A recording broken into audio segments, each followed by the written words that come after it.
아멘. 오늘 올해 마지막 주일이고 또 주일로 와서는 마지막 오후 예배입니다. 며칠 있으면 나이 1살 더 먹고, 그렇게 나이 먹으면 어찌 되는지 아시죠? 나이 많이 먹으면 어찌 돼요? 예. 나이 많이 먹으면 죽어요.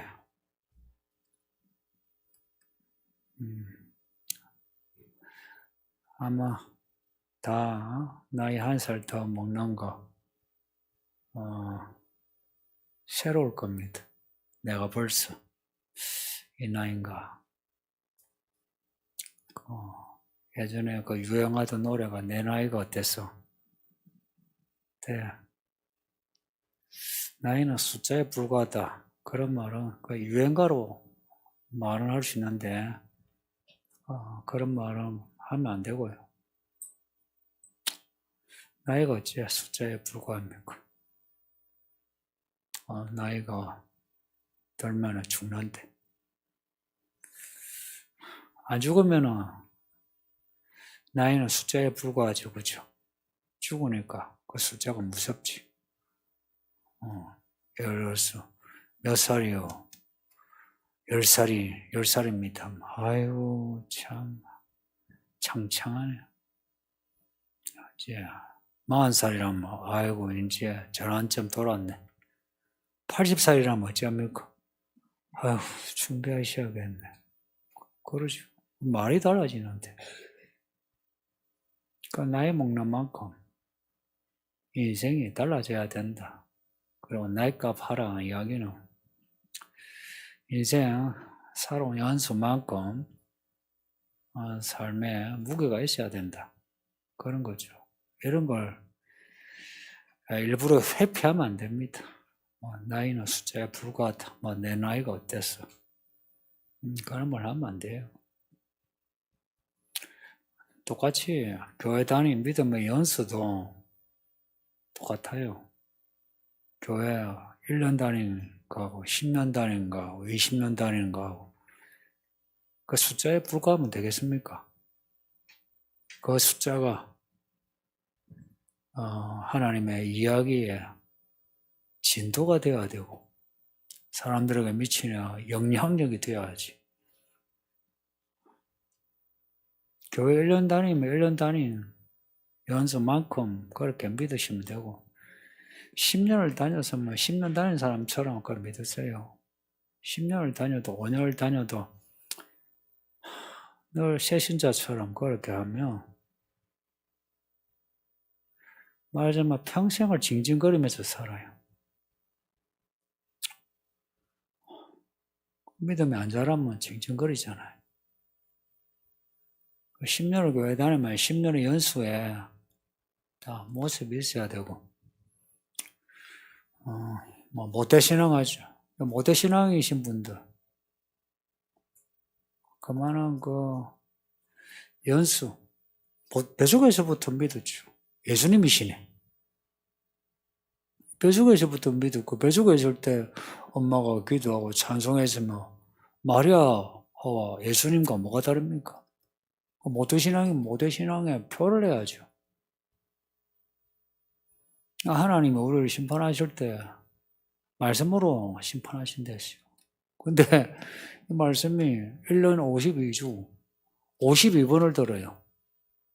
한 주에 2번 들으면 100번 넘게 들어. 이런 식으로 말씀을 들은 만큼 우리의 믿음의 무게가 더해져야 하는데, 나중에 말씀으로 심판한다는 것은 우리가 주신 말씀으로 심판하신다 이야기입니다. 우리가 주신 말씀으로. 그리고 우리가 기도하고 고백한 거 있죠. 그래서 제가 웬만하면 여러분들에게 무슨 고백을 안 시켜요. 결단 안 시켜요. 교회 이전한다, 나중에 건축한다 해도 결단 헌금 같은 거 하지 않아요. 어떻게 감당하시려고? 집 팔아서 헌금하겠습니다 했는데 나중에 마음이 변하면 어찌 감당하시려고. 똑같이 내 인생 하나님께 바칩니다 뭐 했는데 그 어떻게 감당하시라고. 그걸로 하나님이 이제 재시는 거라. 그래 하나님이 재셔가지고 부족하면 어떡할래요.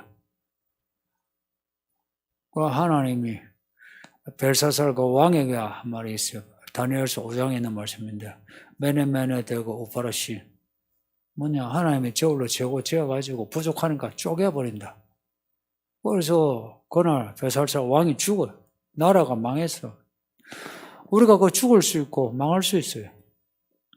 근데 이런 말을 목사가 겁주는 말로 들으면 안 되고요. 왜냐 겁주려고 하는 게 아니고 이미 제가 겁을 먹었어요. 겁을 먹고 제가 하는 소리입니다. 그러니까 우리는 하나님 앞에서 이 말씀을 들으면서 하나님께 겁을 내야죠. 뭐 겁을 줘서 겁을 먹는 게 아니고 믿음이란 한마디로요 하나님 앞에 겁내는 거예요. 그러니까 하나님 앞에 당당한 사람이 있죠. 가인이 얼마나 당당했습니까? 그 당당한 사람은 문제가 많죠.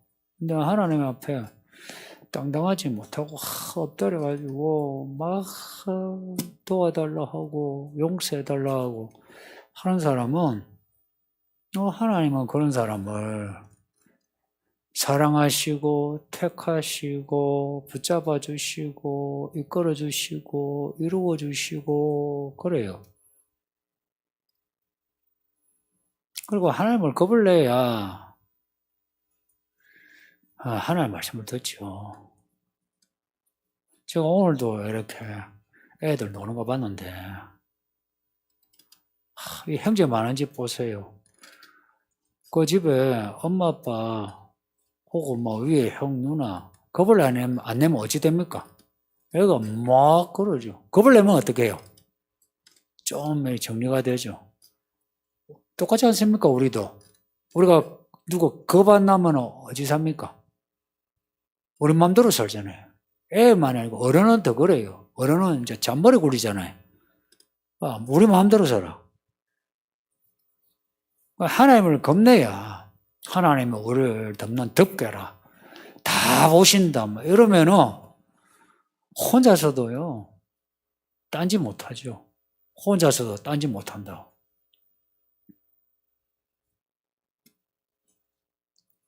근데 하나님을 떠나는 사람은 이제 그 하나님의 존재를 좀 이렇게 모호하게 만들죠. 가능하면 모호하게 만들어요. 하나님의 존재를. 또 하나님의 말씀을. 그래서 하나님의 징계조차 모호하게 만들어요. 에이, 하나님 사랑이신데. 에이, 하나님이 뭐 좋은 분인데 지옥을 만드시겠나. 야, 좋은 분이 좋은 데를 만들지. 좋은 분이 고통스러운 데를 만들겠나. 일리가 있죠. 그 사람들이 그 일리 있는 말에 넘어가요. 그래서 구원 얻는 믿음은요, 일리 있는 말을 쫓아가는 게 아니고 그냥 말씀을 쫓아가요. 근데 이 말씀이 좀 많이 있죠. 이해가 되고 공감이 돼야 믿음이 자라는데, 근데 말씀을 다 이해하고 쫓아가려면 못 쫓아갑니다. 하나님을 신뢰하는 만큼 그냥 순종해서 가면 돼요. 이해 다 못해도 괜찮아요. 제가 설교하는 부분에서 완전히 이해해서 여러분 설교하는 건 아니에요. 완전히 이해 못해도 하나님을 신뢰하게 이 부분을 이렇게 믿습니다 하고 설교하지, 하나님의 말씀을 완전히 이해하기는 힘들어요. 어떤 말씀이든. 이 땅에서는 이거예요. 그러니까 하나님을 신뢰하고 의지하는, 이게 믿음의 단어의 의미입니다. 믿음이라는 단어의 의미예요. 신뢰하고 의지함으로 같이 이제 하나님과 함께 하면서 이렇구나 이렇게 이해되고 공감되는 거지. 천년왕국에 들어간 사람은 그렇게 산 사람들입니다. 막말로 목숨을 내걸고 믿는다는 거 이거요. 감정적으로 믿습니다 해가지고 되지 않아요. 참 우리나라가 참 하나님이 사랑하셨어요. 일제 신사 참배 역사를 주셨어요. 왜 이 남북이 갈라지고 북한이 저렇게 교회가 싹 없어지고 김일성 우상만 저렇게 세워졌느냐. 신사 참배와 관련이 있어요. 억지로 뜯어 맞추는 게 아니고 이 신사 참배요. 그 신사 참배할 때 저 같은 목사들이 다 주동이 되었어요. 그 성도들은 이런 거 우리 목사님이 신사 참배하니까 나도 한다. 그런 거 아닙니까? 여러분. 제가 만약에 신사 참배하고 신사 참배 설교하면 여러분 안 할 사람이 몇 명 있을 겁니까? 내가 볼 때 이 아이들이나 안 할까? 어른들은 뭐라 변명을 해서 신사 참배를 해가지고 떡고문이라도 먹으려고 그러지. 그 신사 참배가 참 좋은 반면 교사입니다. 신앙 고백하고 뭐 주의 나라와 의를 위해서 살겠다. 그 목사들이 일본에 그 총칼 앞에 그냥 총회하는데 요 순사들이 중간중간에 앉아가지고 총회하는데 신사참배 가결시켰어요. 그러니까 겁을 내가지고 다 가표를 던진 거라. 겁이 나서. 천주교나 성결교는요, 총칼 없이도 그냥 다 그냥 먼저 믿었어요. 먼저 신사참배했어요. 저기 천주교는요, 그건 가표도 없어요. 그냥 알아서 다. 그나마 이제 우리 교단이 제일 늦게 신사참배했어요.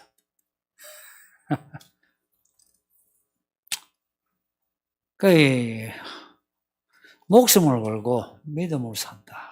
이게 내가 살아오면서 내 생각과 내 경험 그리고 생각과 경험으로 계산되어지는 결론 이거는 내 미래에 대한 확신 이런 것이 들어가 있지 않고는 안 돼요.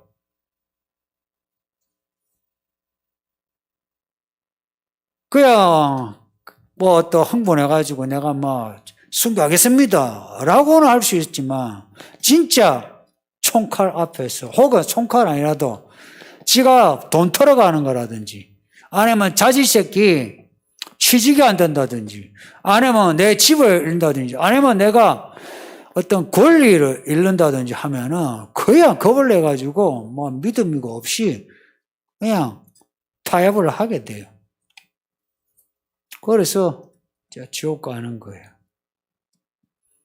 뭐 오늘 본문에 순교자들이 있고 또 짐승의 표를 받지 않는다.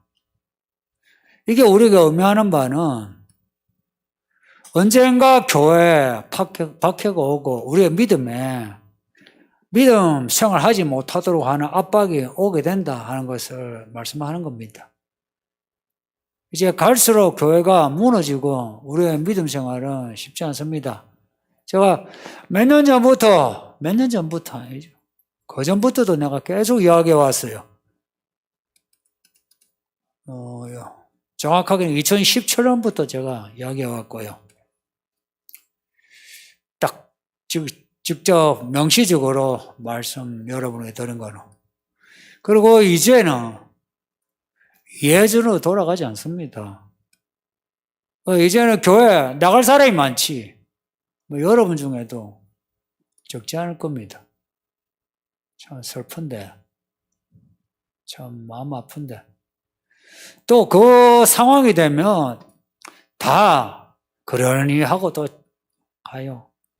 이게 그 비유가 있잖아요. 냄비에 깨구리 넣고 물을 데우니까 처음에 아이고 따뜻하니 좋네 하다가 그렇게 죽는 것처럼 교회가 그렇게 하다가 이제 교회가 텅텅 비게 되고, 진짜 교회 남는 사람은 진짜 외골수들, 바깥에서 보면 외골수들, 꼴통들, 그런 사람들은 이제 교회에 딱 남아. 그 사람들은 이미 사회에서 소외되죠.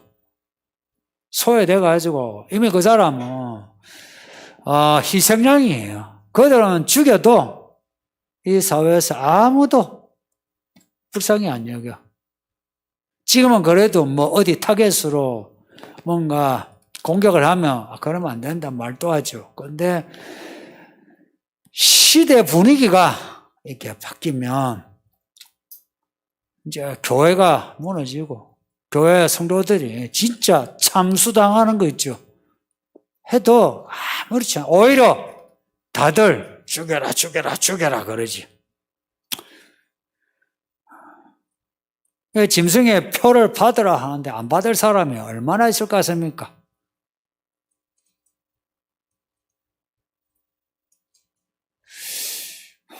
지금 딱 이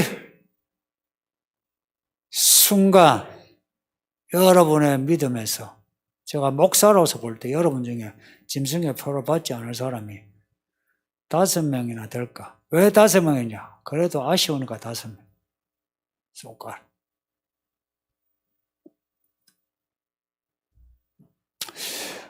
왜 이런 계산을 해서 말씀드리냐? 신사참배, 독일 나치아의 독일 교회, 그리고 2세기, 3세기의 로마, 특히나 소아시아 있죠. 특히 지금은 터키 지방에 있었던 그런 로마 박해하의 교회의 역사 볼 때에 또 우리들의 이 실존적인 여러분들의 현실의 모습을 볼 때 그래요. 그래서 제가 여러분에게 자꾸 푸시하는 거. 한 사람이라도 또 살려내려면 여러분이 좀 듣기 부담스러워도 제가 자꾸 푸시를 할 수밖에 없어요. 그게 사람 살리는 길이라면. 왜냐하면 이게 점진적인데 어느 날 그 점진성이 이제 과격하게 변화돼. 왜냐? 이제 워밍업이 끝나면은 이제 다 받아들일 분위기가 됐거든.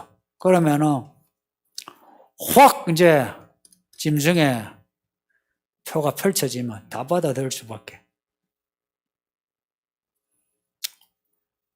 그러면은 진짜 죽어요. 20장 그 뒤에 11절 이하에 흰 보호자가 나오고 심판 나오는데 요 14절에 둘째 사망이 나와요. 이 둘째 사망은 뭐냐? 모든 죽은 사람이 다 살아납니다. 신기하죠? 지금까지 모든 죽은 사람, 흙먼지로 흩어진 사람들이 전부 다 살아나요. 이 몸이 살아나요. 살아난 채로 심판을 받아요. 이거 상징이 아니에요.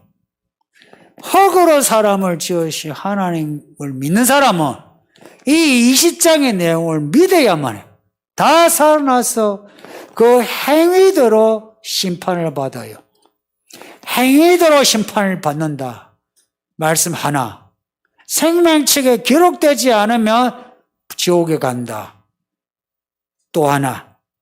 생명책의 기록이란 거는 예정이고 행위란 거는 우리의 의지의 문제예요. 근데 생명책에 기록된 사람 천국에, 생명책에 기록되지 않으면 지옥에 들어간다.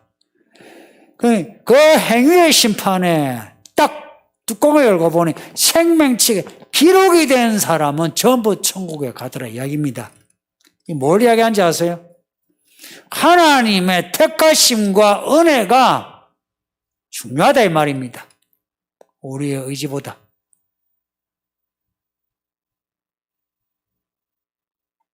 우리의 의지보다 하나님의 택하심이 그리고 부어주신 은혜가 더 크다. 이 불못은 진짜 불못이에요. 불이에요, 불. 영혼을 태울 수 있는 불이에요. 몸은 물론 영혼까지 태우는 불이에요.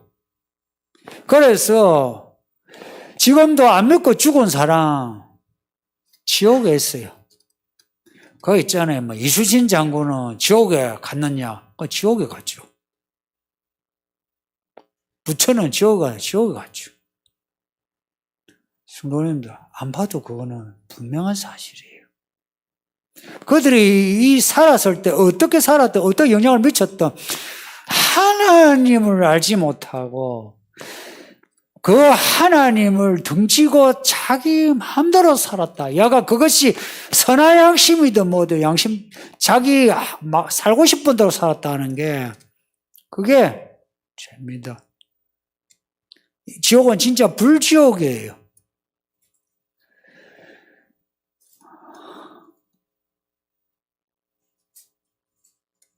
6절에 보면 이 첫째 부활에 참여한 자들은 복이 있고 거룩하다.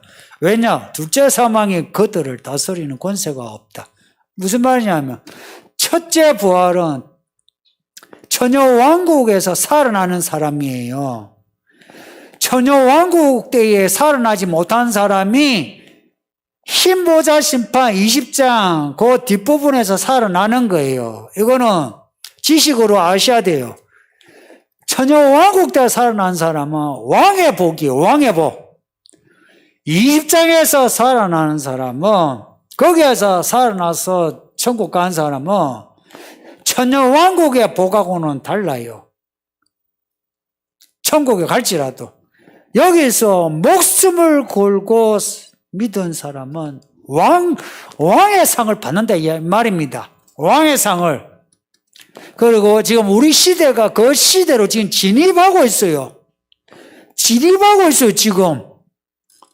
거의 지금 입구에 다다른 것 같고 입구를 이제 지나는 것 같아요. 누가 물어요. 짐승의 표가 지금 있느냐? 없다라고 할 수 없고 있다라고 할 수 없는. 있는데 이미 준비되었는데 드러나지 않았다. 드러나지 않았다. 그러면 지금 뭐냐? 감춰져 있다.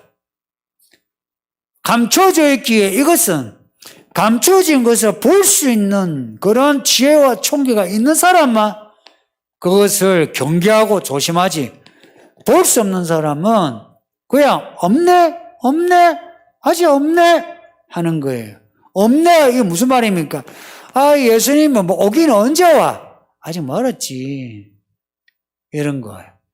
근데, 심상찮다. 그럼 예수님 곧 오시겠네? 이렇게 나오는 거예요.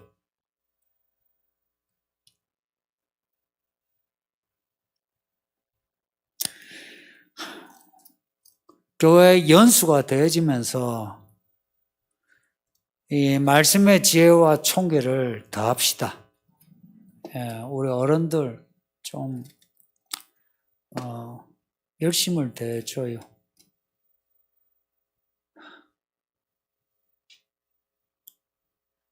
부담이 되지만 참 좀 버겁죠. 뭐 돈도 벌어야 되고 뭐 애 키워야 되고. 그런데 뭐 이 성경도 이 그림 하나 없는 이 책을 읽어야 되고 배워야 되고 쉽지 않죠. 쉽지는 않지만 이 문제는 죽느냐 사느냐 하는 문제 맞아요. 그래서 나도 그렇지만 우리 자식들 살려야 되겠다 해서 우리 부모들은 스스로 좀 정신을 좀 이렇게 딱 집중시켜 주세요. 집중시켜 주세요. 그래 해야 이 텐션이, 이 긴장도가 딱 생기면서 뭔가 분별이 돼가요.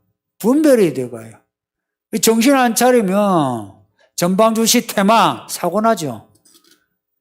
긴장을 하면 있죠. 방어운전하고 하면 사고 안 생겨요. 그러니까 믿음은 이제 제 경험이에요. 이거는 정말 의식의 문제라. 이 정신 상태의 문제라, 믿음은. 믿습니다. 뭐 순수한 마음 그거요 금방 꺾어져요.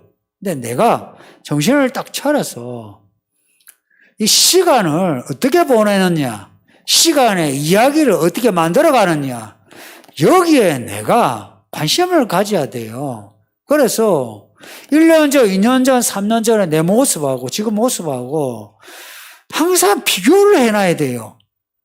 어떤 지금 길로 왔는지를. 그래서 앞으로 이렇게 가다가는 내가 야 저게 떨어지겠다. 야 정신 차려져. 방향을 좀 틀어야지. 바로 가야지. 그렇게 해야만 해요. 그래서 무슨 뭐 몇 년 차 시간계 포트폴리오 짜라 이런 거 아니에요. 다만 내가 살아가는 시간, 내 교회 연수, 내 나이 이것을 단지 숫자로만 여기지 말고 이야기로 만들어야 된다 이야기입니다.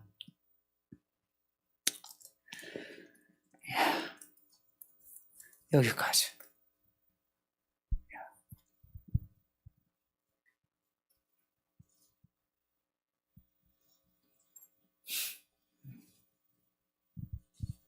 짐승의 표를 받고 짐승의 우상에게 경배하는 사람들은 이미 이성과 자유의지가 없는 상태일 것 같은데 휴거 이후에 사람들이 성경에 하나님을 인정하게 된다는 말씀과 천년왕국 밖의 사람들의 인생 또한 계속된다는 것이 어떤 의미일까 어렵습니다.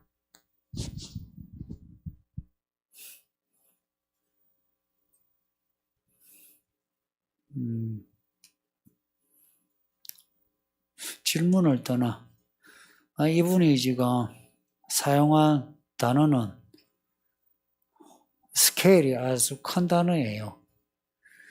이성과 자유의지란 말을 이 질문에 사용했다.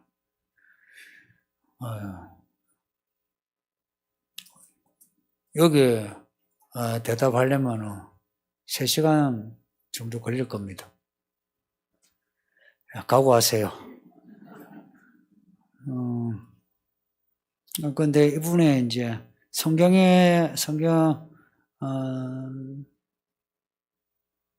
약간 성경을 좀 정독하셨으면 좋겠고요. 자, 짐승의 표를 받고 짐승의 우상에게 경배하는 사람들은 이미 이성과 자유 없이가 없는 상태라면은 내가 이성과 자유의지가 없다면 내가 짐승의 표를 받은 게 이게 심판받을 죄가 될까요? 안 될까요? 항상 심판은 우리의 자유로운 선택에 대한 책임을 물어요. 그래서 우리가 재판할 때도 심신이 미약하면 어떡합니까? 감형해주거나 그냥 면제해줘요. 그러니까 이성과 자유가 의지가 없는데 내가 짐승을 경배하고 내가 짐승의 표를 받는 거 그걸 뭐라 할 수가 없죠. 없는 상태면 나는 이미 개돼지, 그 개돼지를 끌고 가는데 어쩌겠어요. 그건 내가 끌려가서 내가 받는 거죠. 근데 내가 이성과 자유의지가 그대로 있는데 짐승의 표를 받는다면 그러면 내가 악하다는 이야기죠. 그래서 이성과 자유의지 이 두 단어는 서로 이게 영역은 다른데 단어가 쓰여지는 영역은 달라요. 다른데 파이프라인이 안에 같은 게 흘러요. 이성과 자유의지 할 때 거기는 자가 흘러요. 특히나 자유의지라는 저 말은 그냥 이성이 없는 했으면 몰라도 자유의지라고 질문한 이 부분은 자유의지 문제는 초대교회 지나 4세기, 5세기 때부터 지금까지 문제가 돼요. 4세기부터 그때 카르타고 공유회 때 그때도 자유의지 문제로 회의가 열렸고 거기에 자유의지 문제, 거기에 문제를 제기한 펠라기우스라고 이단시했어요. 그리고 쭉 가다가 루터 때에 종교개혁가 있을 때 루터 때 에라스무스가 있어요. 루터와 에라스무스가 내 치고받고, 에라스무스는 인문학자 아니에요. 인문학자인데 천주교하고 같은 맥락에 있어요. 그러니까 천주교하고 에라스무스하고 비슷한 영역에 있어. 루터하고 싸운 게 에라스무스의 그 자유의지의 문제예요. 그리고 루터 뒤에 칼빈도 그래요. 그리고 지금도 그래요.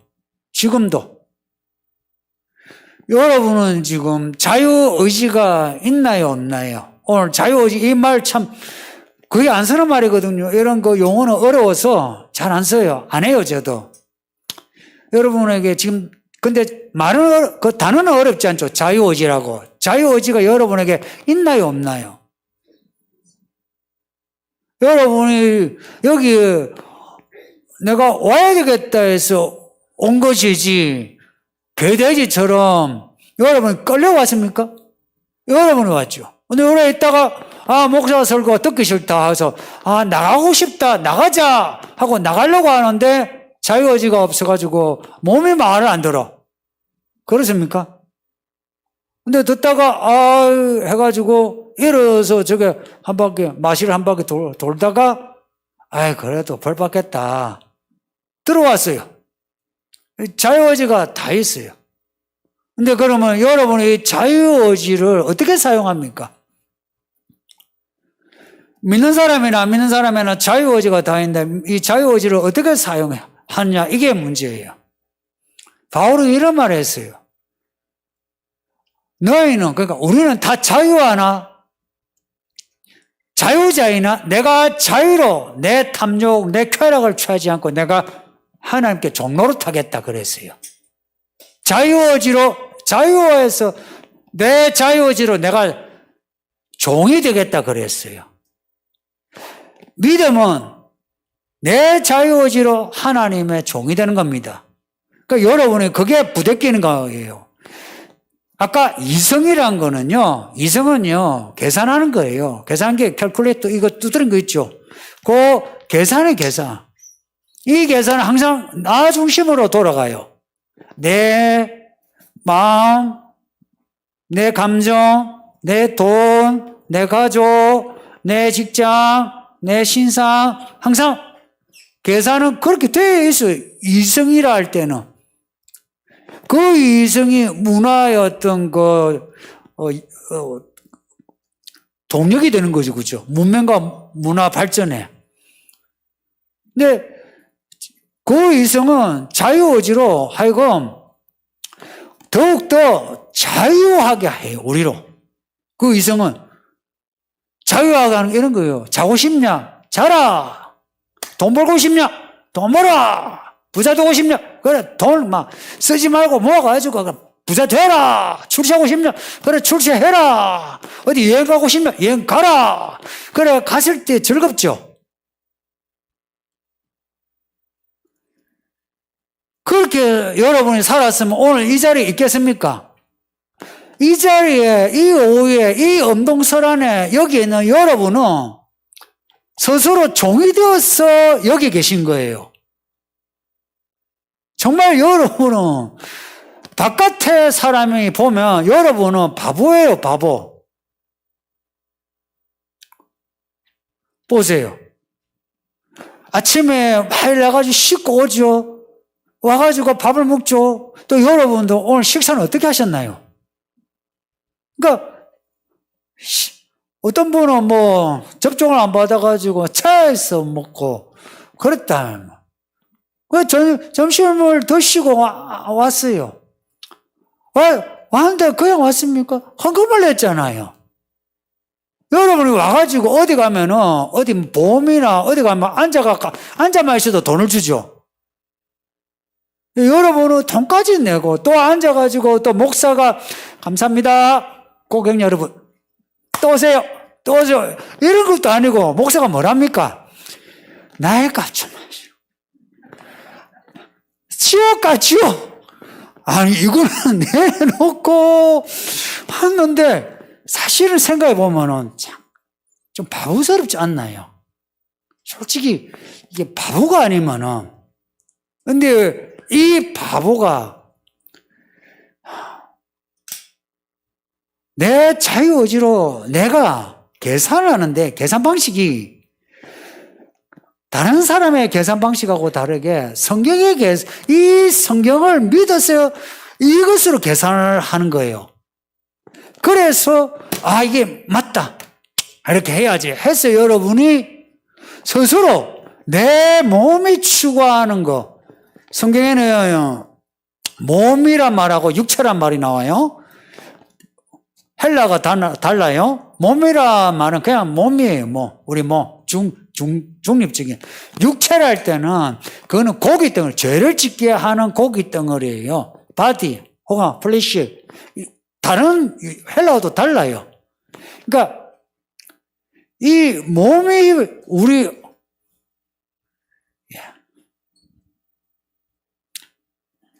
내가 지금 무슨 이야기를 하다가 갑자기 자유의회. 우리 몸이 원하는 대로 내가 자유의지를 펼치면 이렇게 못 있어요. 지금 우리가 여기 앉아있을 수 있는 거는 저도 여기에 내가 사실은 굴복한 거예요. 똑똑하잖아요, 여러분들. 학벌이 부족해요. 돈이 부족해요. 사회적 지위가 부족해요. 인물이 부족해요. 가정이 부족해요. 전부 다. 이 강남에서 여러분 그래도 당당한 분들 아니에요. 그런데 왜 이렇게 앉아있느냐? 사실은 제가 대단해서 앉아있는 건 아니거든요. 하나님 때문에 그렇지 않아요. 여기에 여러분이 스스로 엎드린 거라. 근데 자유의지는 다 있어요. 그런데 그 자유의지를 어떻게 쓰느냐? 우리는 이 자유의지를 주께 종노릇하는 거예요. 말씀에 종노릇하는 거예요. 그런데 이 짐승의 때에 사람들은 이성이요. 그 어느 때보다 이성이요. 이게요, 열려 있어요. 자유의지 천지예요. 이분의 질문하고 달리 이성과 자유의지 시대가 돼요. 그리고 이런 거예요. 이때는 하나님을 떠난 이성과 자유의지. 그래서 뱀이 그랬어요. 야, 이거 먹으면 나 안 죽어. 어떻게 되는지 알아? 하나님처럼 돼. 그래, 먹었어요. 먹었더니 진짜 눈이 밝아졌어. 안 죽고 눈이 밝아졌어. 진짜 선악과를 먹었더니 좋아졌어요, 눈이. 벗은 게 보여. 내가 부끄러운 것도 알게 돼. 그래서 옷을 챙겨 입었어요. 이성과 자유의지로 내가 나아가면 우리가 믿음으로 사는 것보다 더 밝게 보이는 게 있어요. 더 밝게 보이는 게 있는데 그 더 밝게 보이는 그것은 누군가를 사랑하고 하나 되게 하는 것이 아니고 당신 벗었네? 나 벗었네. 서로 옷을 입어 서로가 결이 되고 분열돼요. 그래서 이 짐승의 때는요, 철저하게 개개인이에요. 부부도요, 짐승의 때는 부부 하나 안 돼요. 부모 자식도 하나 안 돼요. 지금 시대가 그렇지 않나요? 그리고 교회 성도들도 따로따로예요. 그것이 사람이 마음껏 펼치는 이성과 자유의지의 결과예요. 그러면 우리의 자유의지로 하나님께 이렇게 엎드린다. 자유의지의 문제는 한마디로 이런 거예요. 우리의 구원을 얻는 믿음이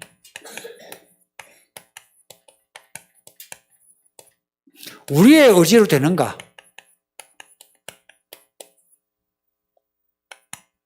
이 문제예요. 이거는 약간 신학적 이야기를 지금 하는 거예요. 이 질문하고 약간 사이드 좀 비껴왔거든요.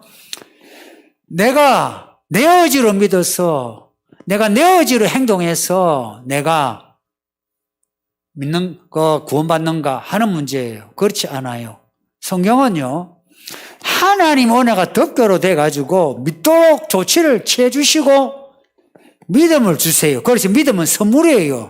그 믿음을 받았어요. 받고 난 뒤에 그 다음부터는 그러면 내가 내 자유의지로 믿을 수 있나? 이게 자유의지에서 성경 바깥에 있는 사람들의 말이에요. 하나님은 나를 안 도와줘도 내가 알아서 믿을 수 있다 해요. 여러분 그런 분 있거든요. 내가 내 믿음으로 내가 믿을 수 있다. 혹은 내가 할 수 있다 그래요. 어떤 분 그래요. 아니 내가 하나님께 내 달라고만 하고 내가 좀 하나님께 죄송하다고 이제는 내가 돈 벌어가지고 하나님께 내가 좀 드리고 내가 하나님을 만나겠다. 특히 남자들 그런 분 있죠. 그런 분들은 이 자유의지론에서 성경에서 비껴간 거예요. 내가 믿을 때도 그렇고 믿음으로 살면서요. 하나님이 약속하셨어요. 하라고 하시고 약속을 하셔도요. 하나님께 도움을 청해야 돼요. 그 중요한 이야기가 아브라함과 모세 이야기예요. 모세만 해도 야 애굽으로 가라 가고 있는데 뭐라고 합니까? 할래 하지 않았다고 죽이려고 그러죠. 하나님이 야 이것이야 내가 다 해줄만 하셔도 내가 또 할 수 있는 능력이 있는 것 같아도 내가 하나님께 도움을 받아야 돼요. 근데 이 짐승의 때는요. 교회 안도 그래요. 교회도 이 무슨 분위기냐면은 막 엎드려서 기도하고 이런 분위기 절대 아니에요. 그냥 우리 안에서요 인문학적인 이야기를 해요. 인문학적인 에라스무스, 루터와 에라스무스의 그 자유의지의 그 어떤 그 논쟁, 칼빈의 자유의지의 논쟁, 이건 신학적으로 역사적으로 아주 중요한 문제예요.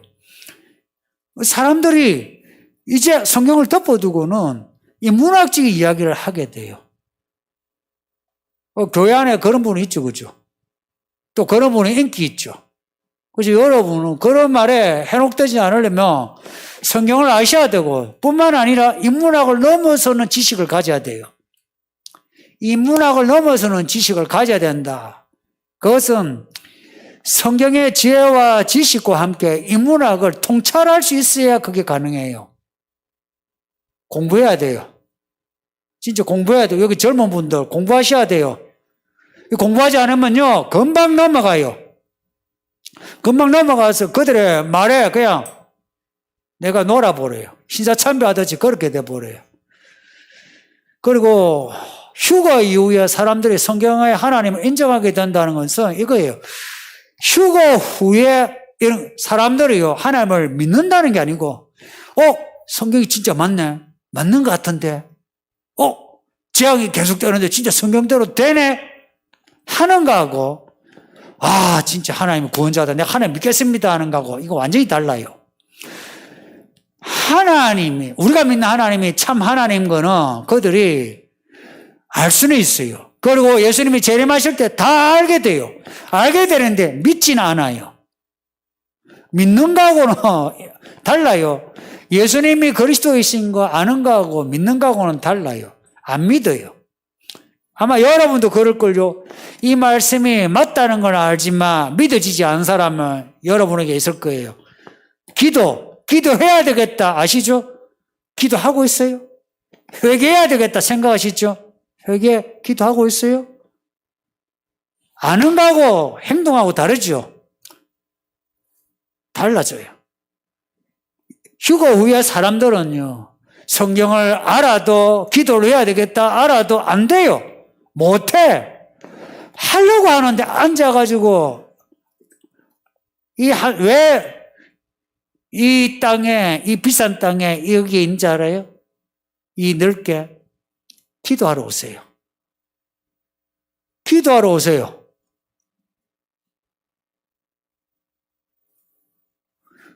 그리고 기도하러 오고 여기서 여러분이 그래도 찬양하면서 성도들하고 이야기도 하고 그렇게 예배당이 있는 거예요. 저기 카페도 있고. 오늘 여러분이 예를 들어 기도하러 오겠습니다. 한번 약속을 하죠. 몇 명이 올 것 같아요? 와야 된다 생각하지만 생각은 해요. 동의도 해. 안 와줘요. 똑같이 회개기도 그래. 요 때가 그래요. 사람들이요. 성경을 알아도 안 믿어져. 그래서 안 믿어지면서 더 악해져. 내가 이러면 지옥 가는데 하면서 더 내가 폭력적인 사람 되고 엄란한 사람이 되고. 그리고 천녀왕국 밖의 사람들은 이 사람들이에요. 이 사람들은 마지막 전쟁에 짐승의 군대는 시체로 다 죽어요. 죽어 시체가 돼. 진짜 새들이 잔치가 돼. 근데 세계에 군대가 아니라 세계에 흩어진 사람, 우리가 이 나라에도 많잖아요. 그 사람들이 천년왕국 밖의 사람들이 된다는 겁니다. 이게 그냥 본문에 아주 충실한 해석이에요. 넘어갑시다. 계시록에 전쟁이 몇 번 나오는데요. 12장 17절은 상징으로 해석하고 16장 16절 아마겟돈 전쟁은 실제로 해석하면 되나요? 19장 20절을 보면 짐승과 거짓 선지자가 유황못에 들어가고 짐승의 군대가 죽은 걸로 보이는데 이후에 용이 천년을 옥에 갇히는 말씀과 용이 나와서 남은 사람들을 미혹하는 말씀이 나와서 이 전쟁들에 대해 더 알고 싶습니다. 성경은 기본적으로 다 상징을 품고 있어요. 어떤 구절이든 상징을 품고 있어요. 왜 그렇게 해석을 해야 하냐면 성경의 예언은 다중적입니다. 다중적이란 거는 어느 한 시대에만 일어날 일이 아니라 여러 시대에 일어날 일을 다중적으로, 그리고 또 중첩적이라는 것은 여러 가지 일들이 순서대로 기록이 되어 있지만 그것이 동시다발적으로 혹은 우리가 알 수 없게, 그 시간을 알 수 없게 그 일들이 일어난다는 거예요. 근데 다 기본적으로 상징성을 줘야 돼요. 근데 이제 그 상징성을 두는데 그 상징성이 이 이야기가 전체 상징이 다 덮느냐. 이제 그렇게 상징으로 이제 전체를 해석하면 의미가 아주 폭넓어져요. 근데 그 이야기가 실제 사건을 예언하느냐 한다면은 상징을 기본으로 깔아도 그 사건 팩트를 이제 우리가 봐야 돼요. 여러분이 요한계시록에서 몇 가지의 전쟁을 봤는데 한번 보세요. 12장에 상징이냐 아니면은 그것이 어떤 사건을 두고 실제 사건을 두고 말씀하냐는 여러분이 읽으시는 문맥에서 첫째 판단돼요. 두 번째, 전체 스토리에서 요한계시록 전체 스토리에서 판단돼요. 셋째, 성경 66권 가운데서 판단이 돼요. 그래서 기본적으로 그 문맥을 봐야 돼요. 12장 보세요. 12장을 보면 요 12장은 전부 다 하나의 막이에요. 한 막이에요. 스토리가 한 막으로 되어 있어요. 보시면. 왜냐? 어떻게 하냐? 여자가 나오고요. 용이 나오고요. 그러니까 여자와 용이 등장인물이 줄곧 가고 있어요. 12장 끝까지요. 끝까지 가는데 12장 7절에 하늘에 전쟁이 있으니 미칼과 그의 사자들이 용과 더불어 싸울세 용과 그의 사자들도 싸우나 이렇게 나와요. 근데 이 전쟁이 하늘의 전쟁이에요. 하늘의 전쟁이에요. 하늘의 전쟁이란 성경에서 하늘의 전쟁은 항상 땅의 전쟁과 관련돼요. 그 예가 다니엘서에 다니엘이 기도하는데 미카엘이 오다가 하나님의 천사가 오다가요 바벨론 군주 때문에 막혀서 못 와요 천사가. 근데 다니엘이 기도하잖아요. 근데 미카엘이 도와줘서 이제 오게 돼요. 그러니까 하늘의 이 땅의 기도, 땅의 전쟁이 하늘의 전쟁하고 연결돼요. 그러니까 요 하늘의 전쟁, 요 이야기는 앞에 여자 나오고 달 나오고 뭐 해 나오고 용이 나오고 뭐가 또 만국을 다스리는 아이 나오고 이거 상징이에요. 그 여자가 진짜 있어가지고 여자가 애 낳고 용이 따라가고 그 진짜 드래곤이 따라가고 이게 아니고 상징이에요. 스토리 자체가 이거 상징으로 지금 점철되어 있어요. 그러니 7절의 내용은 그 상징 속에 있어요. 하늘에 전쟁이 있다. 전쟁은 맞죠. 전쟁은 전쟁이에요. 근데 전쟁의 그 내용과 결과 이게 상징이란 거예요. 미카엘이 이겼다. 그 이겼다 이야기가 병마타 예수님이 이겼다 이야기로 연결되죠. 근데 이겼다. 그래서 그들이 이기지 더 이상 잊지 못하고 마귀가 땅으로 떨어졌다. 9절에 보면은 큰 용이 내쫓기니 옛뱀 마귀라 하고 사탄이기로 하고 이거는 하늘의 전쟁은 전쟁인데 땅의 우리에게는 많은 상징을 줘요. 그 상징식이 큰 전쟁이에요. 근데 16장에 보시면 이거 성경 해석하는 스킬입니다. 16장 보시면 16장 12절에 이게 여섯째 대접이에요. 여섯째 대접인데 큰각 유보라드에 대접이 쏟아지니까 유보라드에 강물이 말라서 동방에 오는 왕들의 길이 예비되었더라. 앞에 대접의 이야기, 뒤에 이야기, 이 이야기는 재앙이라고 하는 땅의 사건들의 연속입니다. 그리고 여기에 나오는 왕들, 유보라드 강, 이 소재들은 다 역사적인 거예요. 그래서 16장의 전쟁은 실제 전쟁으로 볼 수밖에 없어요. 그리고 14절에 큰 나라에 있을 전쟁을 위하여, 그러니까 전능하신 이에 큰 나라에 있을 전쟁 나오지요. 요 말은 구약 선지서에 선지자들이 동일하게 내 이야기하는 여호와의 큰 날, 혹은 요사박 골짜기의 그 무기토 전쟁, 하몬곡, 그 하나님의 심판의 장소, 혹은 하나님의 심판하시는 전쟁, 그 이야기에 딱 그대로 연결되어 있습니다. 고로 요 전쟁은 구약의 그 예언된 마지막 그 전쟁의 결정판이다. 이거는 상징하는 바가 밑에 기본으로 깔려있지만 이거는 실제 역사의 전쟁이다 라고 할 수 있어요. 그 다음에 20장의 이 전쟁도 보시면 곡과 마곡을 모은대요. 20장 8절에 보면 마귀가 노예져 가지고 곡과 마곡을 모은대요. 곡과 마곡이 뭔지 갑자기 튀어나왔어요. 예수님도 한 번도 곡과 마곡을 이야기한 적 없어요. 근데 에스겔서 38장을 보세요. 유일하게 곡과 마곡이 나와요. 곡과 마곡, 두발, 메색. 근데 그 이름들이 현대에 그 이름들이 흔적이 남아 있습니다. 동유럽의 그 지명들 혹은 민족, 도시에 그 남아 있어요. 그 38장, 39장 보면 38장의 제목이 뭐냐? 하나님의 도구, 곡. 39장의 제목이 뭐냐? 침략자, 곡, 멸망. 이 곡과 마곡의 이야기가 나와요.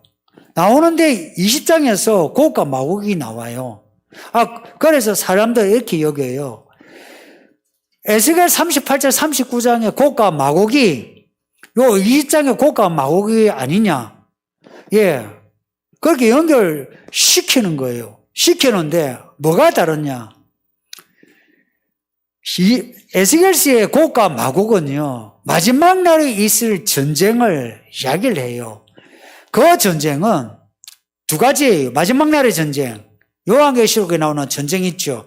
천년왕국 후의 전쟁, 앞에 나오는 아마겟돈 전쟁, 둘 다 이야기해요. 38장, 39장의 그 전쟁은, 에스겔서의 전쟁은 좀 듣기 힘들죠? 괜찮습니까? 에스겔서 38장, 39장의 내용은 마지막 전쟁 전체를 이야기합니다. 전체 이야기하는데 더 많은 비율로 이야기하면 앞에 아마겟돈 전쟁입니다. 그러니까 곡과 마곡이 의미하는 바, 곡과 마곡, 이것이 특정 지명, 지시되는 사람이라기보다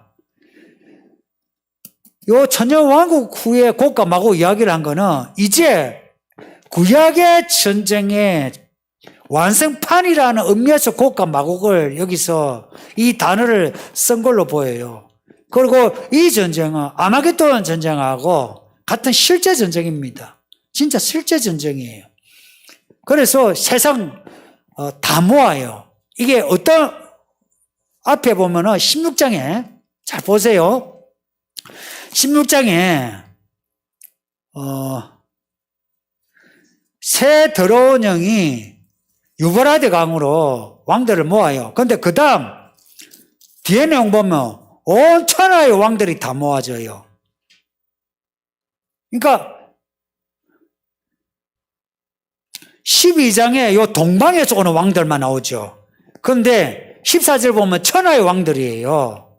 이게 뭘 이야기하냐? 만일에 16장 14절이 없으면 동방의 왕들, 이스라엘 동쪽의 왕들이겠구나 하고 딱 특정하게 돼요. 그런데 14절이 있으므로 그 동방의 왕들이란 게 그것이 그냥 동쪽만 이야기하는 거야. 전체를 이야기하는구나. 그런데 성경에서 동방이라고 하는 말, 동방. 느부갓네살, 고레스, 그 페르시아의 제국 키루스 2세 있죠. 그게 고레스 왕인데 그 왕에 대한 예언이 이사야 43장에 있어요. 뭐라 나오냐면 그 왕이 북방에서 오는데 동방의 출신이다 그래요. 이게 동방으로부터 온다 할 때에 구약에서부터 쳐들어오는 적그리스도 혹은 반이스라엘, 반교회, 반하나님의 세력의 그 방향을 말해요. 그래서 동방의 왕들, 동쪽에서 온다. 그 다음에 실제로는 이게 사방의 다 왕들인 거라. 똑같이 20장의 곡과 마곡도 곡과 마곡이라고 일컬어지는 저게 카스피해 주변에 그쪽의 지역만 아니라 알고 보면 온 사방이에요. 보니 8절에 보세요. 곡과 마곡을 묘하고 싸움을 붙일 그 수가 바다의 모래 같으니라. 그러니까 실제 곡과 마곡이라 대표되지만 실제 전체 이 땅에 천여 왕국 성 밖의 사람들을 미혹해서 군대를 이끌고 오더라 이야기입니다. 이게 실제 전쟁이에요. 근데 12장의 전쟁 같으면 그거는 하늘의 전쟁으로 우리에게 미친 영향이 상징적인 의미가 훨씬 크다. 근데 전쟁이라고 하는 점에서는 전부 다 실제예요. 전쟁이라는 점에는. 그 전쟁의 스케일, 결과 뭐 이런 점에서는 그게 상징성이 얼마나 크냐. 그건 좀 차이가 나죠. 여기 됐습니다. 지금의 몸과 휴거 때의 몸, 천년 왕국에서의 몸은 같은 몸인가요? 차이가 있다면 어떤 차이가 있나요? 완전히 달라요. 예수님이 보여주셨어요. 직접. 변화산에 예수님이 몸이 변하셨어요. 그 몸 맞아요. 그 변했을 때 사람들, 그 제자들이 못 봤어요. 예수님을. 우리 몸이 변하면 이거예요. 생각해 보세요. 몸이 하늘로 올라간다. 이해가 되나요? 이거는 중력을 거스르는 거예요. 이 몸이 변화되어서 중력에 제한받지 아니하는 그냥 우주를 그냥 날아가는 거예요. 이 몸이 어떤 몸인지 본 적 없는데 이 몸은 진짜 그 천사와 다름없는 몸이에요. 몸. 몸인데 지금까지 몸하고는 달라요. 그리고 천여왕국에서 몸도 똑같아요. 그때 첫째 부활할 때 그 몸, 부활한 사람들은 그 몸이요. 이런 지금과 같은 이런 몸 아니에요. 똥오줌 안 사요. 먹는데 똥오줌을 안 산다. 가능하겠습니까? 어떻게 가능한지 아세요? 이거는 저희 상상이에요. 먹어 모든 것을 내가 체화시키며 소화가 아니라 체화시키며 그러려면 먹는 것이 달라져야 되겠죠. 그죠? 고로 먹는 것도 다르고요. 우리 몸도 다르고요. 부정한 게 없어요. 부정한 거 할 때 시체, 똥오줌을 이야기하거든요. 그래서 재물을 태울 때 똥은 딴 데 버려요. 뭔데? 그래서 제가 천국에는, 천여왕국에는 똥오줌이 없다. 이 말 처음 들어보죠? 먹어도 똥오줌이 안 나와요.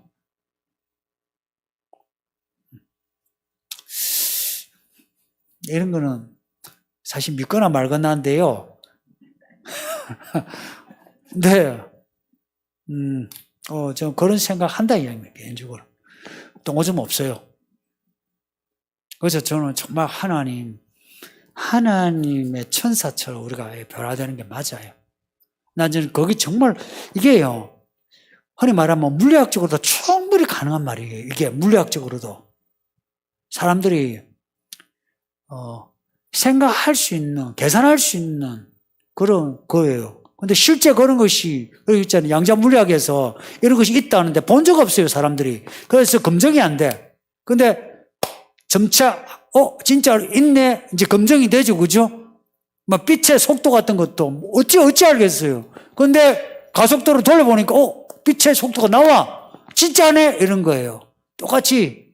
우리가 물리학은 이렇게 약간 상상을 엮어서 하죠. 근데 그 이상의 몸의 변화가 있게 되는 거 맞아요.